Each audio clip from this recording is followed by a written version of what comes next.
Ito guys, oh. Wow, meron pa silang tulay dito. Wow, ganda. Yes. Ganda na talaga. Ganda na talaga naman Mandurriao guys, Iloilo. Wow. Para ka na sa ibang bansa guys. Oh, yan mo to, oh. River ng Mandurriao. Yan, ginawa nila ng tulay mga guys. Yan kung gaano kaganda yung Iloilo ngayon. Improve na improve. Ganda. Wala pang tao to guys dahil maaga pa. Dumaan lang ako na masyal. Ang tao ng Iloilo. Hindi ko matiis. Kaya pinuntahan ko na. Base ko lang nadaanan to. Ganda ng view. Parang lang nasa US.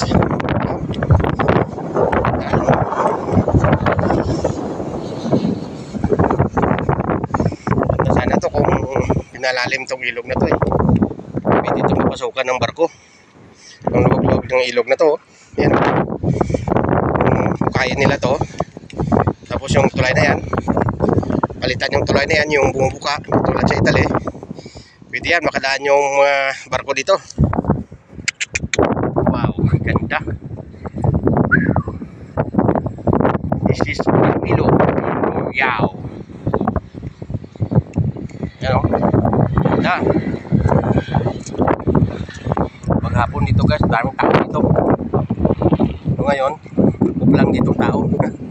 So luplan dahil maaga pa, alas 2 pa lang. Right. Alam mo yung river, ilog ng Mandurriao yan. Yan, papuntang Mulo yan. Oh, yan. Ito, papuntang ilog. Yan. Ito. Sige guys, balik-balikan lang natin tong lugar na ito. Masyal kayo dito. Napakagandang lugar ito. The best. Galing mo Duterte. Mula na umupo ka, ganito na yung kagandahan ng mga lugar sa Pilipinas. Kaso tapos na si tatay, tapos na sa kanyang termino. Kaya salamat tatay sa pagpa-improve ng Iloilo. Saludo kami sa iyo. Yan o. Kami yan. Dati yan dito, puro yan dito mga sangka. Yan. Ngayon tinambakan nila, ginawa ng daanan ng sasakyan. Ang laking budget na ano dito. Pumunta rito sa Iloilo. Ganda.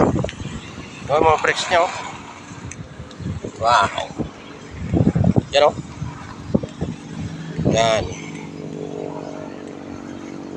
Oh. Alright.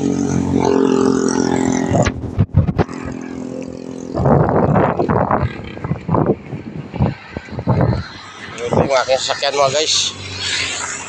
Okay. Balik-balik lang tayo mga guys.